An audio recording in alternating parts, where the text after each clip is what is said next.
অনেক। আজ 9 ডিসেম্বর দুর্নীতি বিরোধী দিবস। প্রতি বছরের ন্যায় এবারও সরকারি ও বেসরকারিভাবে জাতিসংঘ ঘোষিত এই দিবসটি পালিত হচ্ছে। জাতিসংঘ 2003 সালে 9 ডিসেম্বরকে আন্তর্জাতিক দুর্নীতি বিরোধী দিবস ঘোষণা করে।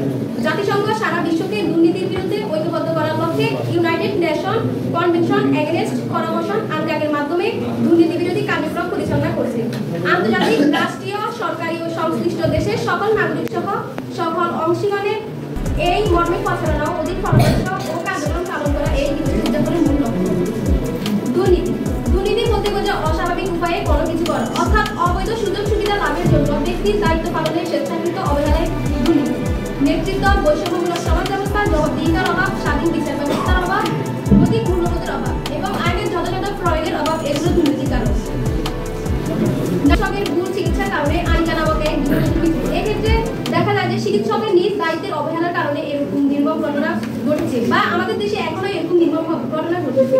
খাদ্যের ভেজাল, ওষুধ, প্রশাসনিক সামগ্রীর ভেজাল, কালোবাজারি, কালো টাকা সাফ করা, কর ফাঁকি দেওয়া ইত্যাদি। অর্থনৈতিক ক্ষেত্রে বাংলাদেশ অনেক উন্নয়ন করলেও সমাজে বিভিন্ন স্তরে দুর্নীতি থাকার কারণে জনগণের সুফল সঠিকভাবে পাচ্ছে না। দেশে যত সমস্যা, উন্নয়ন, অগ্রগতি, ন্যায় বিচার ও সুশাসনের বিরুদ্ধে বাধা হয়ে দাঁড়াচ্ছে দুর্নীতি, তার মধ্যেও হচ্ছে। দুর্নীতি নিয়ন্ত্রণের বিভিন্ন ক্ষেত্রে দেখা যায়। উল্লেখযোগ্য বাংলাদেশের অর্থনৈতিক খাত। বাংলাদেশের অর্থনৈতিক খাতের দিকে তাকালেই দেখা যায় চলিত বছরে সারা বিশ্বের মধ্যে বাংলাদেশ 25তম স্থান অর্জন করেছে। এই নিয়ে টানা 3 বছর ধরেই একই অবস্থানে রয়েছে। এই বছর বার্ষিক প্রবৃদ্ধির হার 5.7%, যা আগের বছর ছিল 6.0%। এই পার্থক্যের উল্লেখযোগ্য কারণই দুর্নীতি। তাছাড়া ট্রান্সপারেন্সি ইন্টারন্যাশনাল বাংলাদেশের তথ্য অনুসারে 2023 সালে দুর্নীতির দিক দিয়ে বাংলাদেশের অবস্থান ছিল 12, যা 2024 সালে এসে 13তম স্থানে এসে দাঁড়িয়েছে। এই দুর্নীতিতে কৃষক বা শ্রমিকের অবদান নেই। আমাদের সুশীল সমাজের শিক্ষিত মানুষরাই মূলত দায়ী। আমাদের দেশে সঠিক আইন ব্যবস্থা না থাকায় দুর্নীতিবাজদের বিরুদ্ধে না হওয়ার প্রতিনিয়ত দুর্নীতি হয়ে চলছে।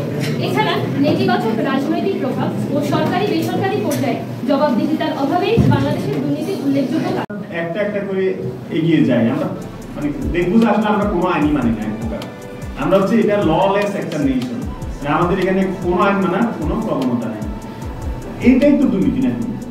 দুর্নীতি কোনটা? দুর্নীতি যদি আমাদের আলোচনায় ইতিমধ্যে আছে, আর্থিক খাত দুর্নীতি আছে একটা অংশ, কিন্তু আরো যে অনেকগুলো ডাইমেনশন আছে দুর্নীতির, সেগুলো আমাদেরকে অ্যাড্রেস করতে হবে।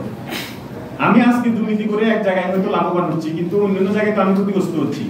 আমি যদি আজকে এই যে খাবারটা খাচ্ছি, এটা যে আমার এখানে বিষ নাই, এটা আমি কি নিশ্চিত হতে পারতেছি? এই সমস্যাটা যে মানে কালো তেলে ভাজা হয় নাই, পাম অয়েলে ভাজা হয় নাই, একটা মানে এই তেলটা, এই সমস্যাটা ভাজার পরে ওই তেলটা দিয়ে আবার হোটেলের ভাত তরকারি রান্না করতেছে না, অথবা মানে এগুলো আবার অন্য কাজে লাগাচ্ছে না। আমি কিভাবে নিশ্চিত হবো? আর বাস্তবে তো এটাই হচ্ছে নাকি? তাহলে আমরা যে দুর্নীতি নিয়ে আসছি, দুর্নীতি নিয়ে আলোচনা করতেছি, দুর্নীতি অনেক দুর্নীতির মধ্যে অনেকগুলো প্রকার ভিত্তির ভিতরে একটা পার্ট শুধুমাত্র অর্থনৈতিক দুর্নীতি। শুধুমাত্র এলজিডি ইঞ্জিনিয়ার থাকলে আমার দুর্নীতি মুক্ত হয়ে যাবে বিষয়টা তা না। আমার নিজেকে দুর্নীতি মুক্ত নিজেকে রাখতে হবে। আমার উপর যে অর্পিত দায়িত্ব, আমি বাবা মায়ের সাথে খারাপ আচরণ করি, সেটাও আমার একটা দুর্নীতি। আমাদেরকে আগে বুঝতে হবে দুর্নীতির সংজ্ঞাটা কি, তাহলে সমাজ পরিবর্তন হবে, দেশ পরিবর্তন হবে। 5ই আগস্টের পর বিশাল একটা চেঞ্জ দেখেছি, যার মধ্যে সবচেয়ে বড় অবদান হচ্ছে তরুণ সমাজের। তরুণ সমাজ আমাদের চোখে আঙুল দিয়ে দেখিয়ে দিয়েছে যে দুর্নীতি কি ছিল, দুর্নীতি একটাভাবে চলতে থাকলে কত সহজেই সেটা শুধুমাত্র তরুণরা ভেঙে দিতে পারে।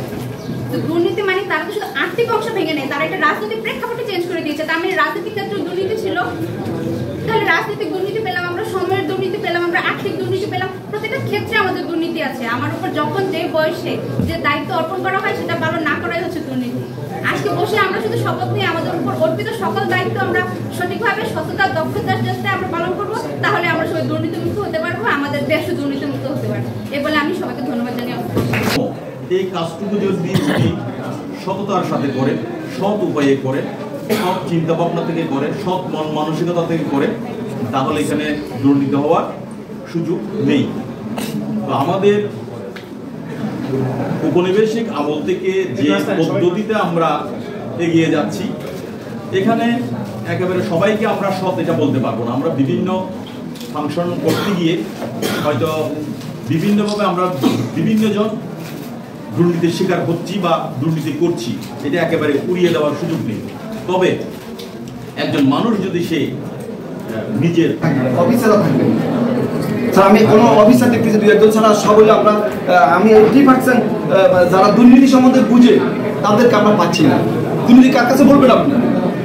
এসিল্যান্ড দরকার, সরি আমাদের দরকার ছিল, আমাদের এলজিডি দরকার ছিল, ওনাকে দরকার ছিল, উনি আজকের এখানে প্রধান থাকা দরকার ছিল। উনি কিছু কথা বলতেন আমাদেরকে দুর্নীতি, তাকে শুনতাম দুর্নীতি আসলে কিরকম। এরকম আমাদের অনেক সংস্থা আছে, একটা আমি শুধুমাত্র 2-3 জন অফিসার ছাড়া কারণ অফিসারে নাই। তো আমরা কার কাছে বলবো? দুর্নীতিরা, এরা তো দুর্নীতির একটা সমাত্র উঠছে, এরা শুনতে কি বলবো?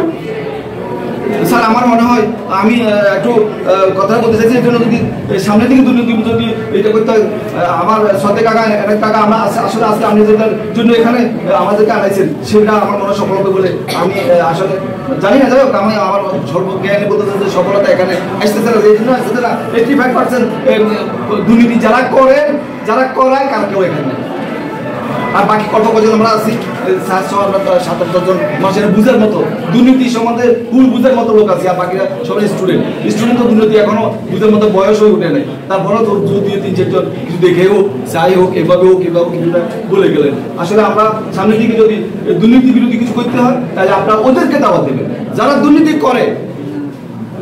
দুর্নীতি তো অনেক, যদি ধরতে যায় একজনও চলতে পারবে না, কারণ দুর্নীতি আমাদের ভিতরে এমন বেশি হয়ে গেছে। আমি মুখস্থ যদি বলে ফেলি সব কিছু, কিন্তু আসলে আমার বিবেক বিভূত তাড়না যদি ওই যে একটু আগে একটা ছেলে কথা বলছে, ওর কথা ভালো লাগছে, কারণ সে যে কথাগুলো বলছে তার বিবেকের তাড়না বলছে।